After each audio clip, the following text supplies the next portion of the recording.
Okay, so we have a lot to cover. I'll start by reviewing the different approaches to implement AI and their impact on testing. Then I'll briefly explain how we combine these methods to implement AI at Applitools. I'll then share with you those AI testing best practices and tips, and we'll conclude the session by discussing how you can leverage AI to better test your own applications and systems. There'll be time in the end to answer any questions that you may have, of course. Okay, so let's begin. The first thing we need to do is define what I mean when I say AI, because everyone's excited about AI today, but different people mean different things when they say AI. If we look at the Wikipedia definition, we can see that it is defined as intelligence demonstrated by machines in contrast to the natural intelligence displayed by humans and other animals. You can see that the definition does not mention Skynet or deep learning or machine learning or anything of that sort, right? It's a very broad definition that says that it's anything that a computer would do, that if a human being or an animal would do, we would say that they would need to apply intelligence. So let's take a look at the following challenge.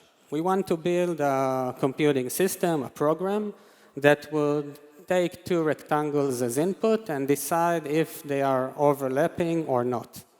I'm sure you'll agree with me that if we could teach a dog to look at two rectangles and bark once if they overlap and bark twice if they don't, we would all be amazed at how intelligent and genius this dog is, right? So it's definitely AI as far as Wikipedia is concerned. However, we can easily solve this problem by writing just a few lines of code, because after all, if one rectangle is to the left of the other, they don't overlap. If one is below the other, they don't overlap. And in all other cases, they do. And this brings us to the first very popular methods of implementing AI, which is basically hand coding the algorithms. So this is actually the best and preferred approach as long as we are smart enough to figure out the solution. And the solution, we can implement it in a way that is readable and easy to maintain. Now, if we can do that, there's a lot of advantages. First of all, we don't need a lot of data to solve the problem. All we need is enough data to get a feel of the problem and understand how to solve it. Second, it's very easy to debug. First of all, we can do code reviews to look at the implementation and get a second opinion. We can, if we see a bug, we can just walk through the algorithm step by step and find the exact position where the problem is and fix it. But when it comes to testing, the wonderful advantage is that we can actually white box or gray box test the system. Looking at the code, we can understand what are the equivalence classes that we can use for inputs. We can see where are the boundary cases where we want to focus our tests. We can talk with the implementer, with the developer, and ask him, where are the areas in your implementation that are sensitive where we should focus our tests. We can do all that with hand-coded algorithms. But let's look at a more complicated problem that requires hand-coding some heuristics. Let's assume that we are asked to build a system that can look at a web page and determine if the text on that web page is readable to a visually impaired person. Now, this is more complex, of course. We give it some thought, and we come up with an idea. Let's measure the contrast of the text, quantify it as a number between 0 and 1, call it feature 1, and then we run some tests, and we see that if feature 1 is greater than 0.8, the text is readable. Otherwise, it is not. Okay? Very simple. We ship it to production, everyone's happy. 2 days later, we get a bug report. And the bug report says that there is an example here that a visual impaired person, a customer, couldn't read it, although he said he can. So not a problem. We just take the example that we got. We run the contrast measurement on it. And we see that in that case, actually the contrast is 0.9. So everything is good, no worries. We can just adjust the threshold to be 0.9. We run all the other regression tests, and we can see that they are all still passing. And we ship it to production. But then 2 days later, we get another bug report. And then we discover that the problem is a bit more complex than we thought. Actually, the contrast is not enough. We also need to look at the size of the text. We'll call it feature 2. We need to take into account the texture of the background. We'll call it feature 3. And each one of these has their own thresholds, and they depend on each other. And then we start making it more and more complex, up to the point that we even start thinking why we wanted to be algorithm developers in the first place. So this is exactly the kind of cases where it doesn't make much sense to hand code algorithms, and this is where machine learning comes to the rescue. So machine learning is a field in computer science that uses statistical techniques to give the computing system the ability to learn with data without being explicitly programmed. What this means is that we can show such a system's example of inputs for the 3 features and the expected output. And according to these examples, it will learn what are the optimal thresholds for each of the features and the dependencies between those features. So I will not have to code it by hand, okay, which is great. Now, machine learning is not new. It's been around since the 1940s, and there are many, many tools and approaches.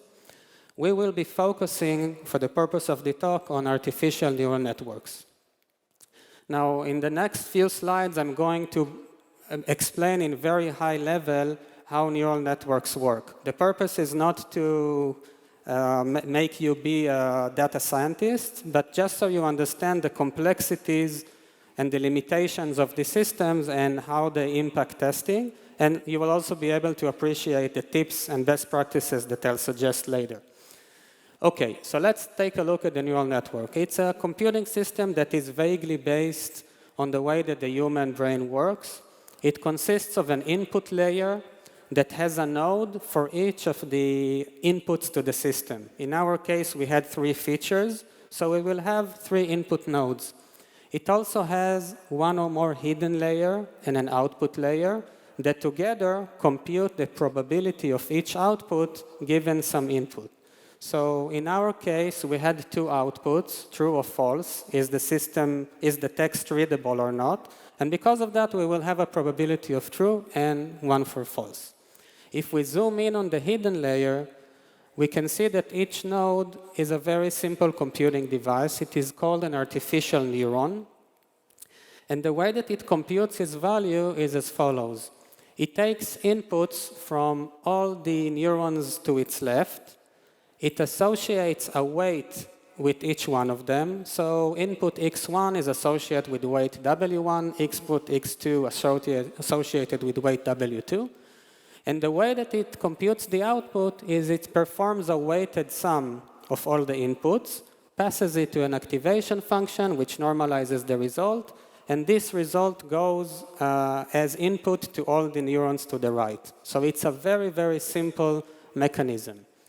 When we are talking about the whole magic around training and learning, is basically an algorithm that we give it a training data set as input, which is basically a long list of inputs and expected outputs. And what it does, it adjusts the weights in all the inputs of all the neurons. It adjusts them so that the network will provide the most accurate output probabilities overall. Okay, that's it. The whole thing with learning and training is adjusting those weights. Let's talk about the data set that we use to develop a model. As you can see, in our example, we had 3 features and a Boolean output. So the data set for training and testing will be basically a long list of those correct inputs and outputs. Now, we take this big data set and we partition it into 2 parts. The first part, the big one, is the training set, which we use to train the model. The smaller part, the test set, is the one that we use to test how well the model actually learned. Now, a question to you guys. Why do you think it's important to split those two sets? Why can't we just use the whole thing to train the network and to test it as well? Any ideas?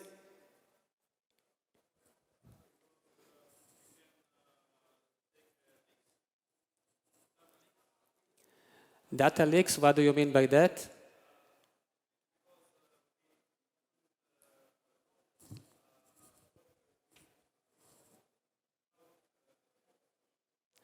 Okay. Correct. Okay, so the answer, the reason is, which was correct, is that the whole point.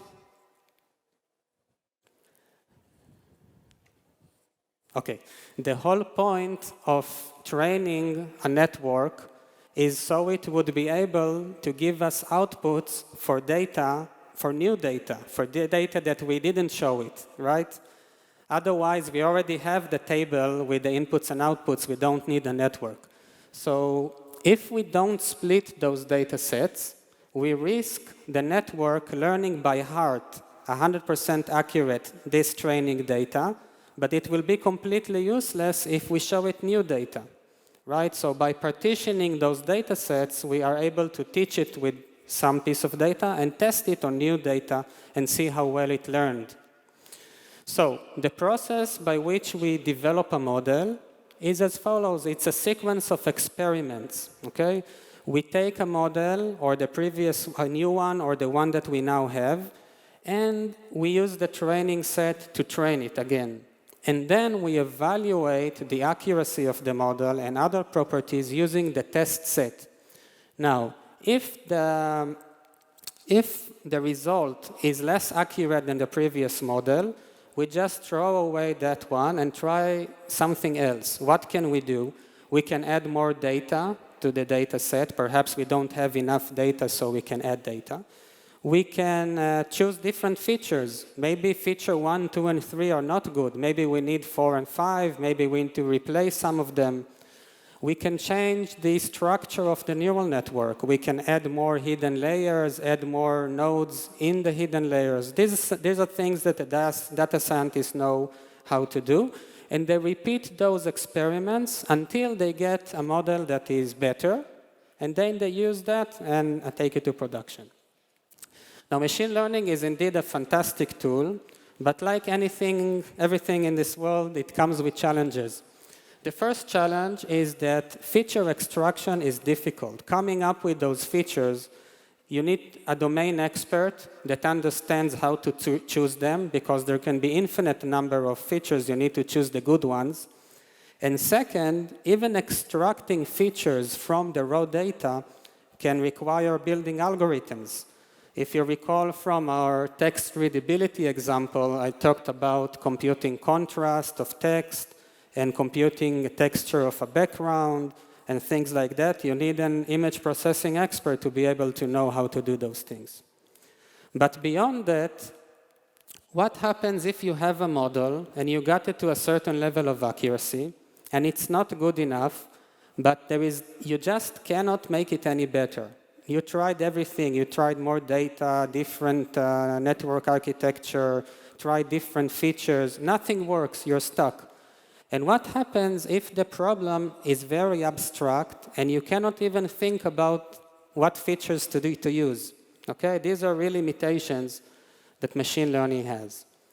And the answer, the recent answer that is available, is deep learning. Okay, this is where deep learning shines. You've probably heard about that term. Now that you understand what is a neural network, you will be happy to learn that a deep network is exactly the same thing, only bigger. Okay, so a deep network would have, instead of just a few hidden layers, it can have dozens or hundreds of layers. And instead of just a few input nodes for a few selected features, it can have thousands and tens of thousands of input nodes. What's great about having so many input nodes is that you can actually feed it with raw data. So if I have an image, I can basically, every pixel on that image can be an input node, and I don't need to select the features anymore, and the network is big enough to compute and find the optimal features on its own. Okay, this is the great thing, the great discovery around deep learning, and the fact that you no longer need to specify the features yourself, and it's the first time that you have a machine learning tool that really learns on its own from raw data. Okay? So, no one knows why. The academy is very busy trying to explain exactly why, but deep learning in practice outperforms all the other approaches in machine learning. And this is the reason why everyone's excited about AI today, and it did open up a lot of new implementation with computing systems that could not have been done before. Even 3 years ago, you would have very strong statement like this, that pretty much anything that a normal person can do in less than a second, we can now automate with AI. But challenges, of course. What are the challenges with deep learning? If you have such a huge network, you need huge amounts of data to train it. Otherwise, it will learn it by heart, right? So you need a lot of data. And this becomes the major challenge for companies to get that data and label it, okay, to get that data sets in place.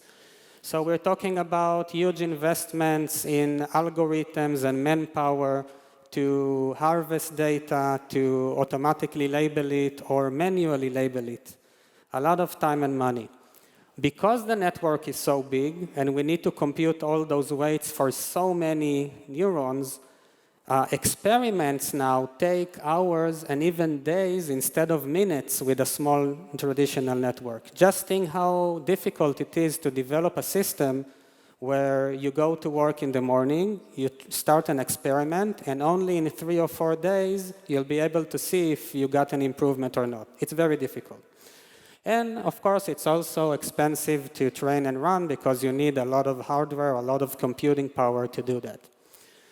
It's important to understand that deep learning is not a magic solution. It's not that anything that you throw at it will give you 100% accuracy like that. It will get you to some level of accuracy, better than what you would get with different approaches, but you will still get to a point where even increasing by 1% can take months and months of work. When it comes to testing, deep learning poses a huge problem because it is a complete black box. We show it raw data. We didn't even choose the features. And whatever it is that goes on those weights, okay, is basically the optimal correlation that learning algorithm found between the input and output, and it usually makes no sense to us as human beings. It can be something that is completely doesn't make sense, but still it's the best thing, okay? So it means that we cannot look inside and understand how it was implemented. It means that we cannot make any assumptions that if it worked for 1 and 3, it will work for 2 as input. It means that we have to treat it completely as a black box. And the annoying thing is that if we've done all that and we have a system that we feel confident with, and the next day, the research team comes and tells us, hey, I have a new model, it's better, we cannot make any assumptions on what's going on in that model because it was retrained and it can be computing in a completely different way because we cannot tell and cannot see what happened there. Okay, so that's a big challenge. And in my tips later on, I'll explain how to address them. Now, it's important to also remember that deep learning and the statistical approaches to AI are not intelligent at all. It's just the statistical computation that I explained. There are many examples for that, but you can take the world's best classifier, show it a picture of a banana. It will be 99% sure that it's a banana. You throw a specially designed sticker next to it, and it's 99% that it's a toaster. Okay, because it is not intelligent, and it doesn't even know that there is a banana there. It's just computing probabilities. Okay, so let's proceed and briefly see how we do AI at Applitools. So at Applitools, we do visual testing, which basically means that we allow our customers to automatically validate the UI of their applications and websites renders correctly across devices, browsers, screen resolutions, and operating systems.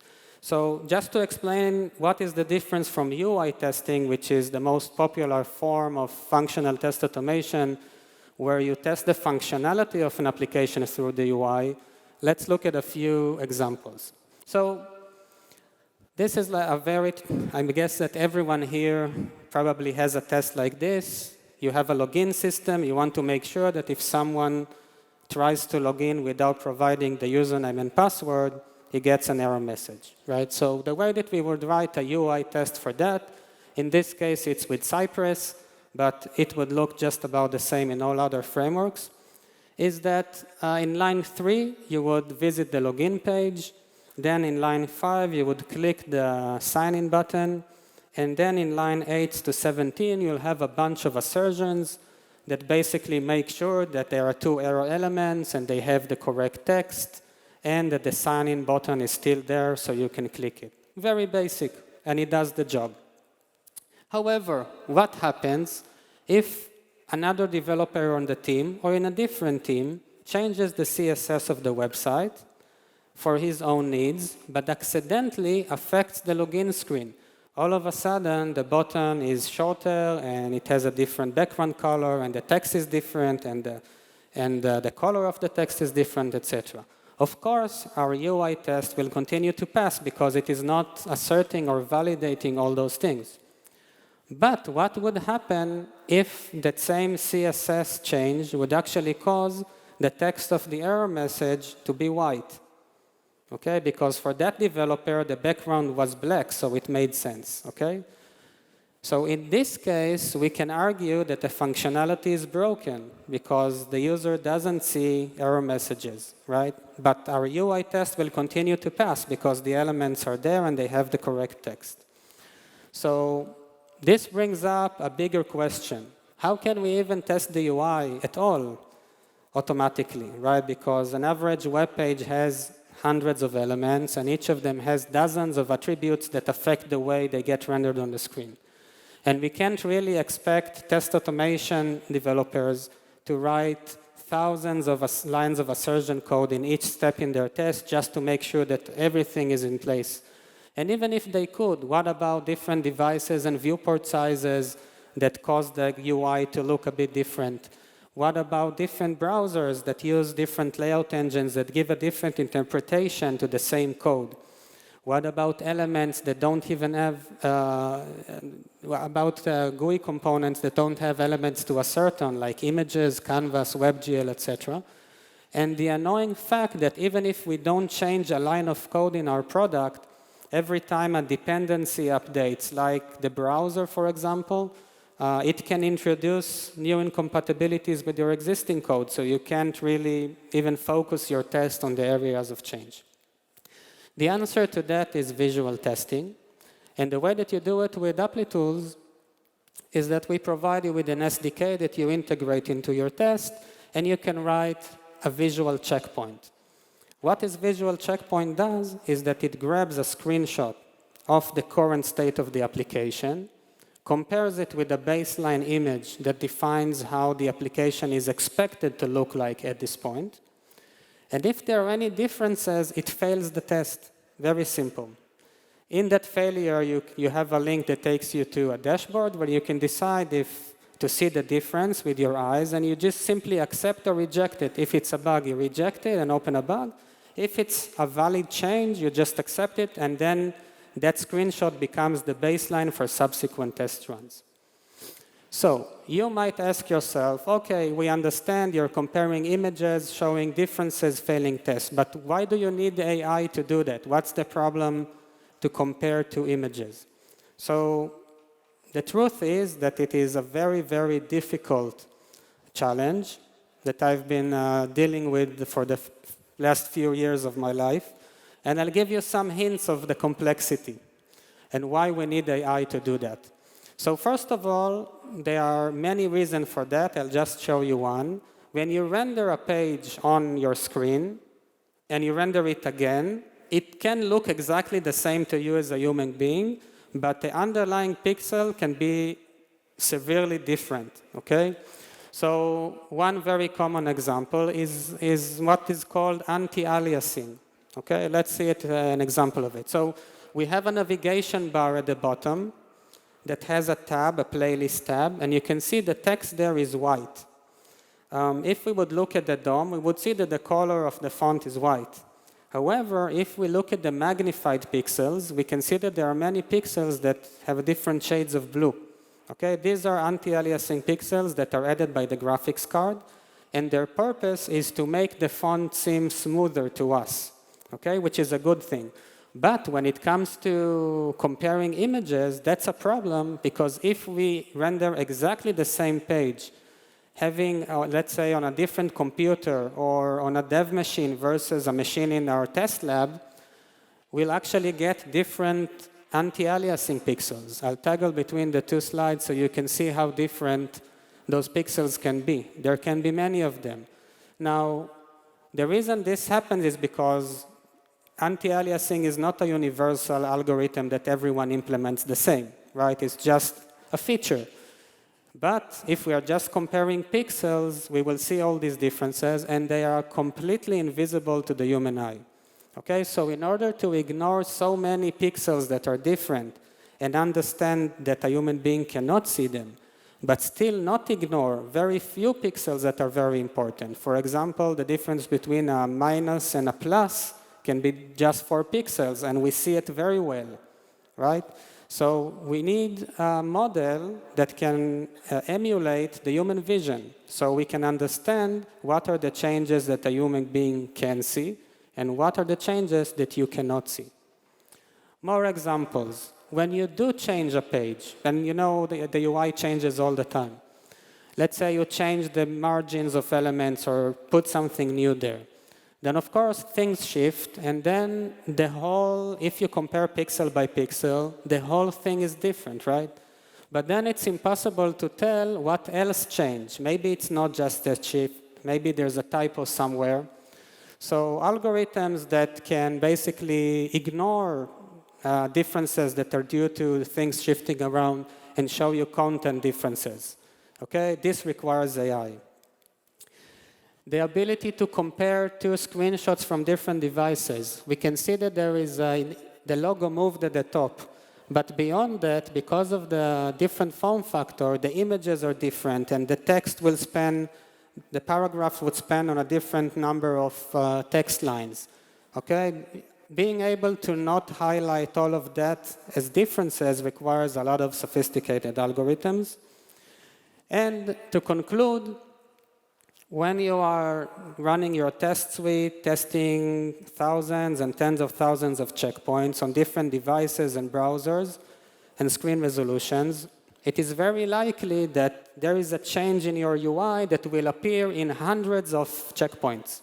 The same change will appear on different devices, different browsers, different pages. So instead of having to look at everyone again and again and again and accepting 100 times, you can ask the system, just show me unique differences. And you need sophisticated algorithms that can do that, and basically, in this case, turn 76 differences into just 2, and with just a few clicks, you're done maintaining. So a lot of AI, a lot of algorithms there. Now, our customers trust us with the quality of their UI. So they expect 100% accuracy. No one expects less, right?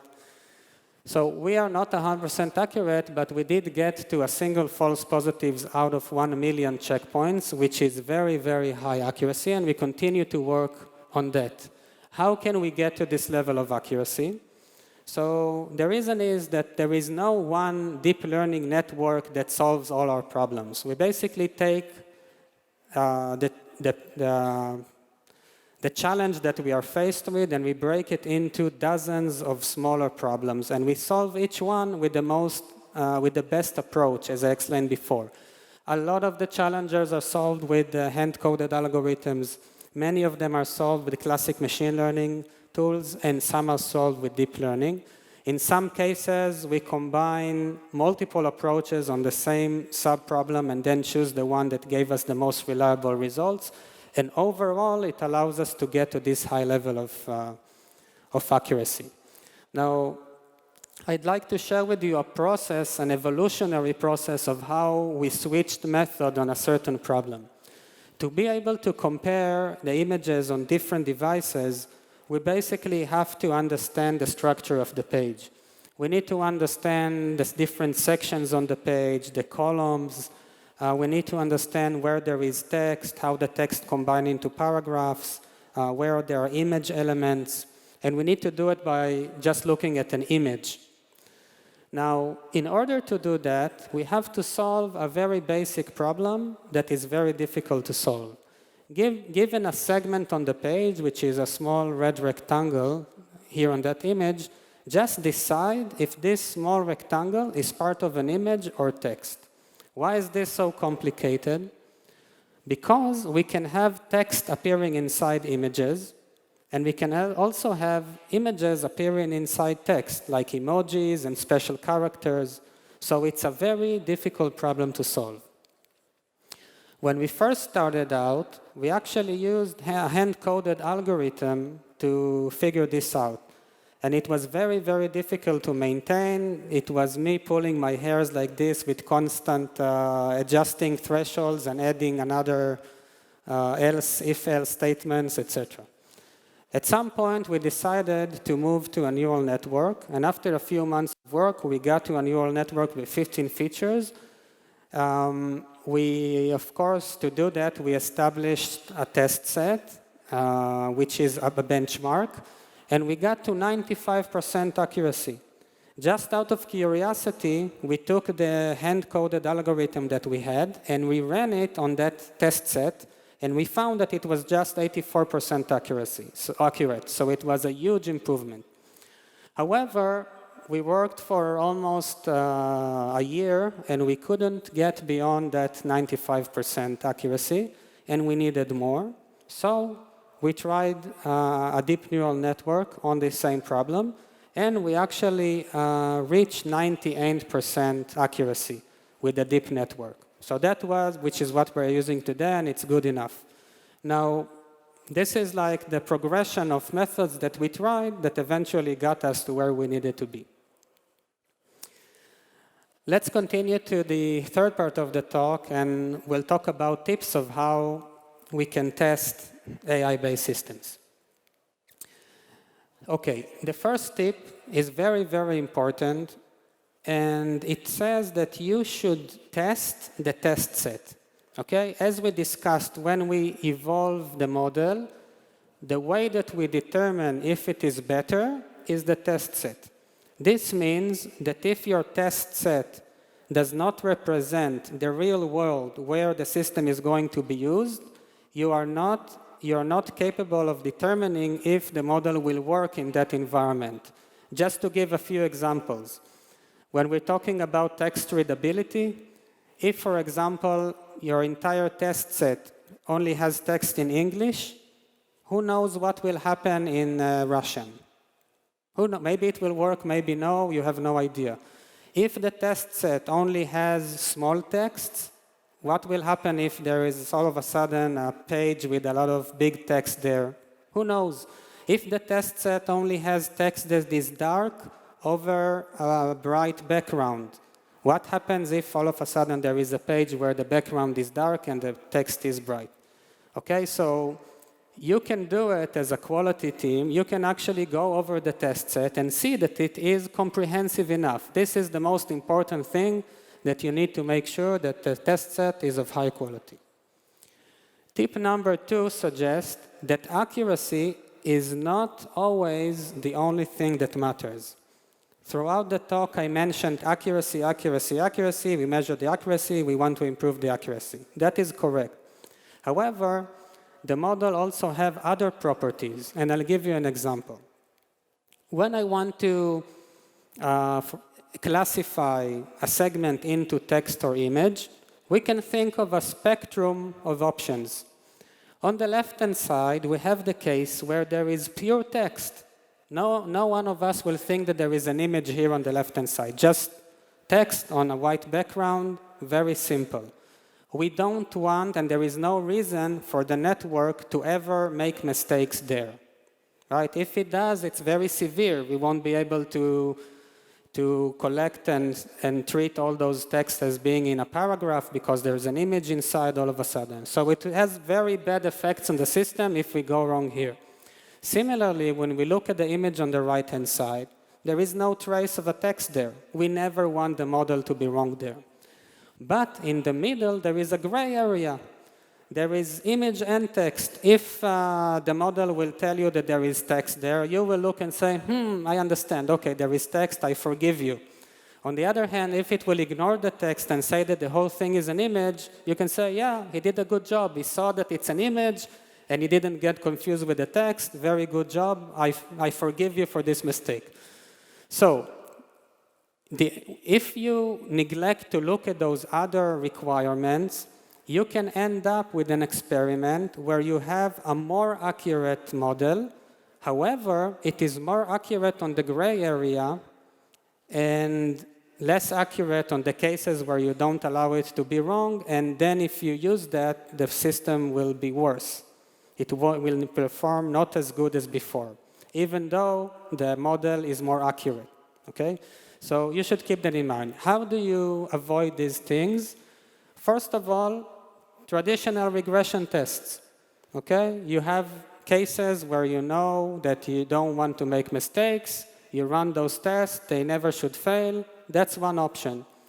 The other way is that when you build the test set, in addition to the inputs and outputs, you can add another column that marks those input and outputs that you don't allow the network to ever be wrong.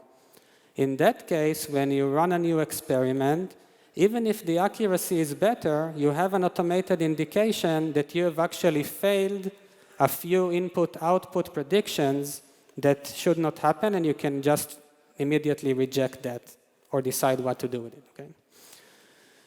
Tip number 3 suggests that if you improve one model, doesn't mean that the whole system would work better. And I'll illustrate it with this simple example. Let's say we have model A, which output feeds into model B, and model B's output feeds into the input of model C. Now, if we are making B better, it is better by all means, but model C was trained with the output of the previous version of model B. Just the fact that B is better means it is sending different output to model C, and because of that, model C can actually perform less than before and degrade the overall performance of the system. So it's very important to remember that, and basically the solution to that is not to neglect end-to-end testing, even if you know that a unit got better. It's very important. I know I have a friend that works on a place where there is a circular dependency between the models, so it takes weeks to stabilize everything after someone dares to change a model. Okay, tip number 4 is also very important, and it's a bit counterintuitive. It suggests that you should cover open bugs with regression tests. How come? So I'm sure that you're all familiar with the best practice of if you have a bug that you fixed, you add a test to the regression test that makes sure that it never goes back. I'm sure that you know about it. What we are talking about here is to do, in addition to that, the opposite. If you have a bug, write a test that makes sure that the bug is there. Why do we need that?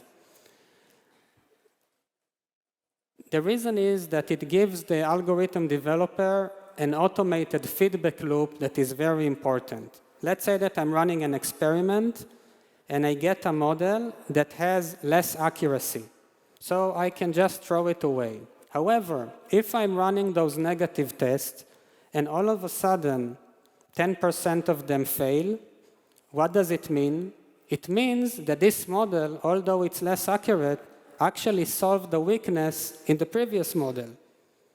The fact that we have bugs on this test means that we solved the bugs, right? It is classifying correctly right now. So it's a very powerful feedback to the developer to know that something in this experiment was good. He needs to figure out how to retain that part, but still work on improving the disadvantages of what he did. Okay, but it's very important. Tip number 5 suggests that you should test the time and space performance of your algorithms. It's a universal truth that I really can't explain, but somehow algorithm developers are just obsessed with accuracy, and they always forget these implications if the algorithm runs slower or consumes more memory. And you really don't want a more accurate system that crashes in production because it runs out of memory, or that it slows down the whole system and frustrates your users. So just make sure to test for those things before releasing to production. Tip number 6 suggests that you should write your tests, your regression test, when dealing with an AI-based system, so they would assert semantically and not absolutely. So expect similar results and not exact results. So to give an example, if we want to detect text areas on a page, okay, so it's okay basically if one model was trained and got us certain coordinates, and the next version that was trained finds all the text regions, but because of a difference in whatever, it is finding it 1 pixel to the right or 1 pixel wider box. It still did a good job, okay? It found the text. But if I write my assertion, as I show in the top example, that allows this movement rather than absolutely, this basically saves hours and hours of maintenance, redundant maintenance work every time you update a model and you need to go and tweak all the assertions in all your tests. The last tip, I think, is one of the most important ones in terms of the impact. We talked about the statistical engine as something that is black box, and how difficult it is to make, or impossible it is to make assumptions about how can we make shortcuts in our tests. So I have tens of thousands of tests running in my regression suite. It's still a drop in the water compared to the millions of tests that my customers are running every day on the system. So it can be a bit frightening to just take something and throw it out there when it was so weakly tested, right? Who knows? Maybe there are so many bugs, and my tests are just a drop in the water. It's going to crash everyone's systems. It's going to stop their deployment cycle. Maybe it will miss bugs and they'll ship bugs to their customers. It's a big problem. So what helps us ease our mind is that we take those candidate models that passed all our internal tests, and then we run them in parallel with production. Okay? And it's easier to do than it sounds. How do we do that? So basically, we log the inputs to the models in production. We just log them to a log file, and we also log the outputs. And then offline, we can take a candidate model, feed it with those inputs, and compare the outputs. Okay? Of course, in most cases, there is no difference. If there is a difference, we expect it to be an improvement, not a mistake. But after we have seen that a candidate model is running correctly for a few days, it gives us the peace of mind that we can actually release it and nothing bad will happen. Okay, so it's very, very important, and it helps us release frequently, but without taking risks on hurting our customers with bugs because of bad training or bad models. Okay, so this gets us to the last part of the talk, where we can discuss how you can leverage AI in your day-to-day testing. So, in my experience, there are plenty of things that we do as testers, a lot of maintenance work, a lot of dirty work that can be reduced and automated with AI. And there are plenty of tools that you can buy. However, there are that help you do that, and you don't need me to tell you about them. But there are certain rules that if they apply, it's opportunity for you to build an in-house tool to help you do better without buying a tool. And the rules are, first of all, you need to have the data. Second, the process that you have today really sucks. I mean, it's so terrible that even if you build something that is not too accurate, it would still be an improvement.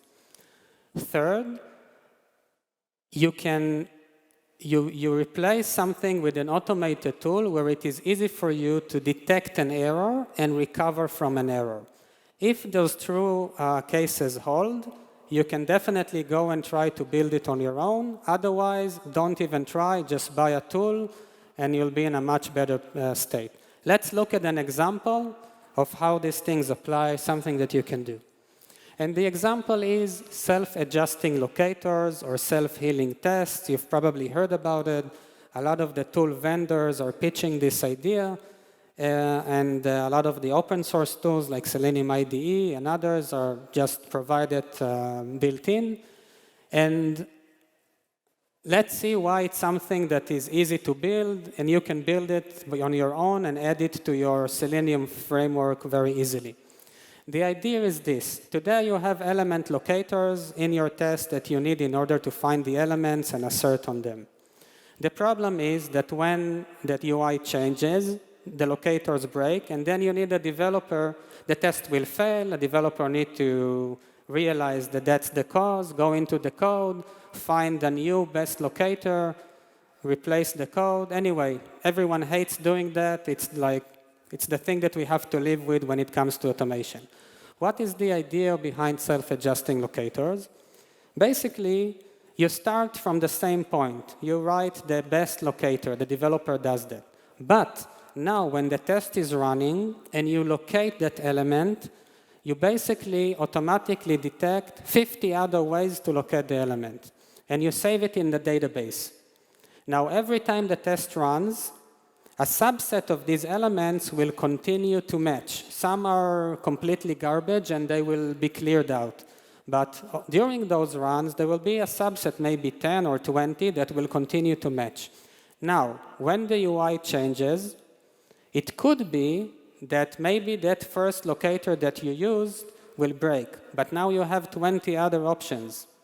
There could be bad locators, but maybe one of them will still succeed, right? And as soon as it succeeds, the process repeats itself, and you find the 50 other ways to locate that element. One of them could be a very good locator, and as you run the tests again and again, you will again narrow down the list of locators for the good ones. Now, it's not difficult to build, right? And look, all the criteria is there. You have the data, which is the test runs, and your applications with the locators. 2, it's for sure an improvement on what you're doing today, right? Because today you had one locator. If it would fail, you have to go and fix the code. And now you have 20 locators that can save you from doing that, right? So it's an improvement, even if it's not 100% accurate. And third, it's easy to detect the problem, because if it fails, it's not like someone died.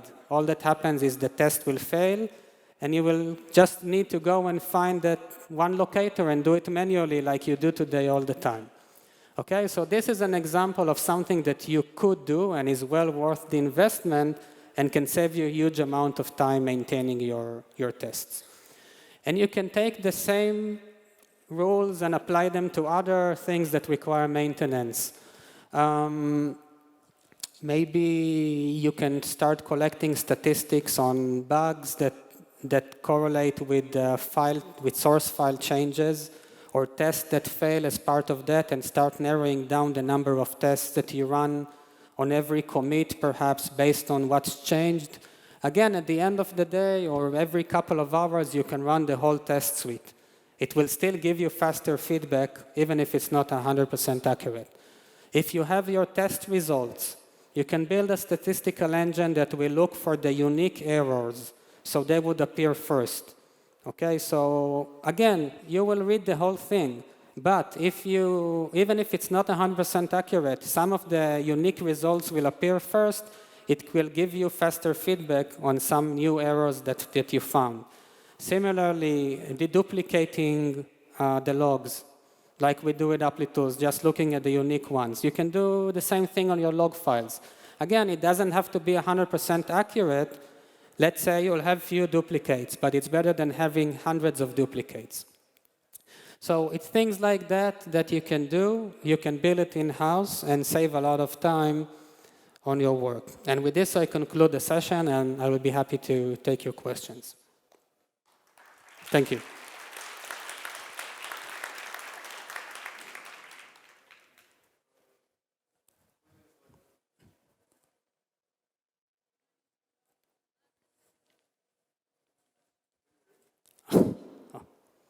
It works.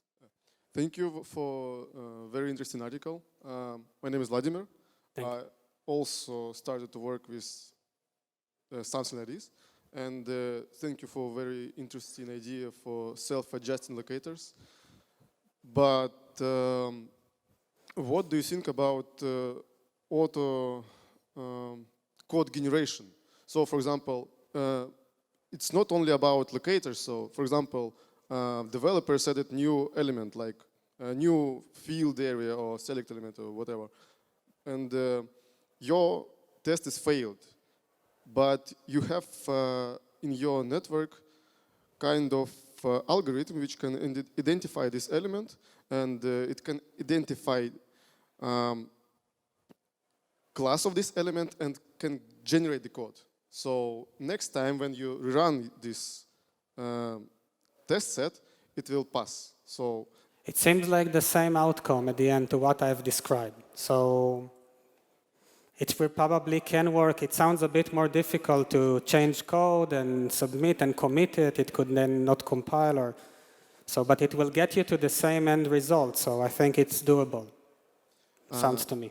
Yes, but maybe I misunderstood something. You said that for these self-adjusted locators, you already had these locators before the test. Yeah, you need for the first time to specify them.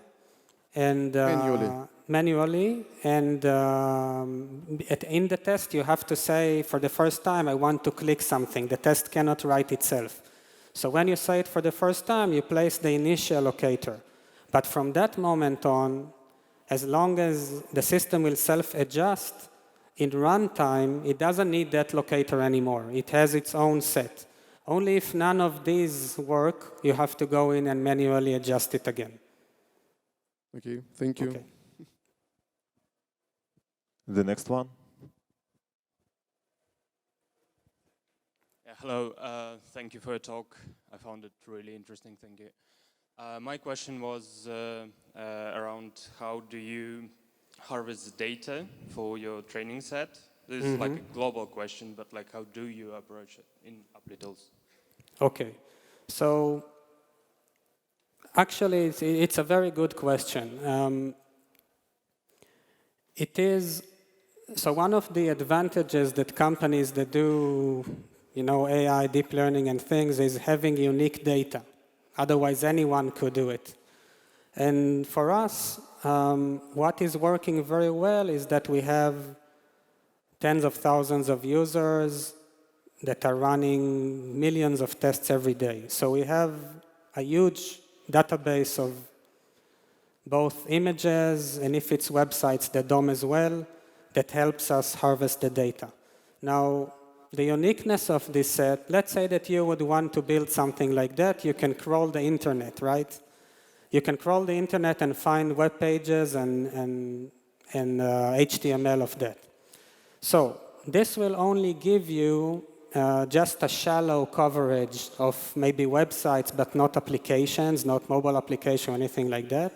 You will not be able to automatically walk through use cases that are interesting for that product, filling data, going into certain interesting states. And we do have that. And not only we do have that, because the test of the customers are running on our system, we also, everything is tagged, and we have the same pages and same flows on different browsers and different devices and different screen resolutions. And we also have it over time, so we can go back 3 years in the past and see how the system evolved for each of these checkpoints.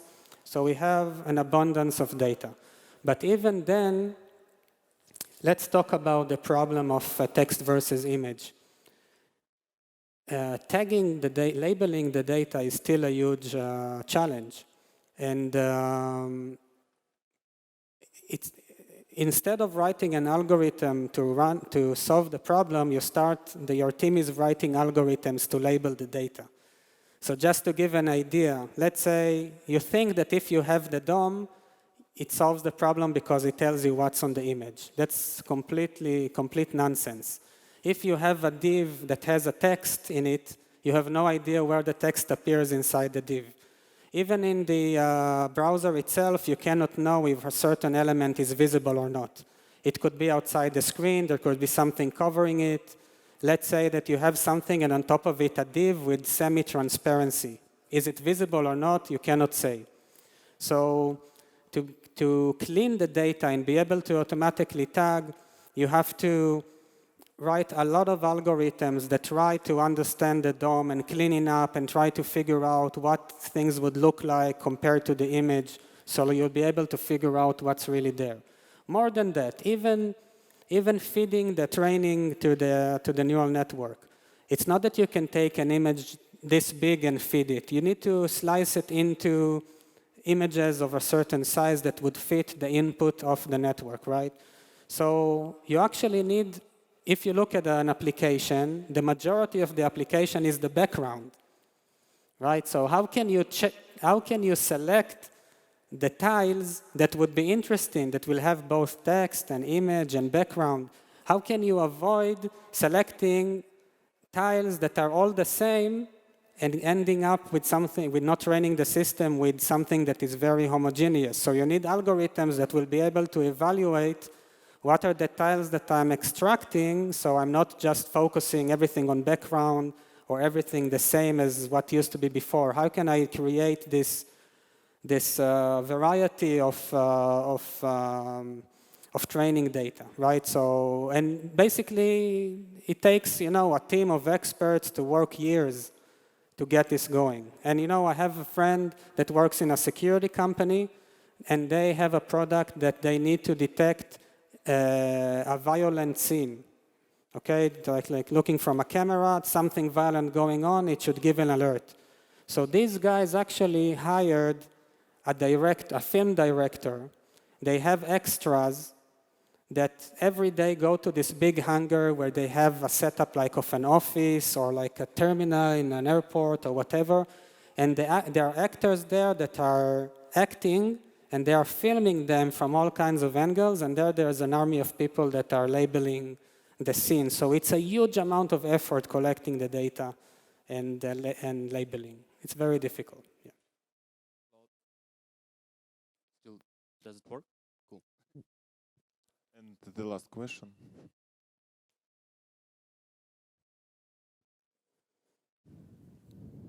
Hello, thank you for your report.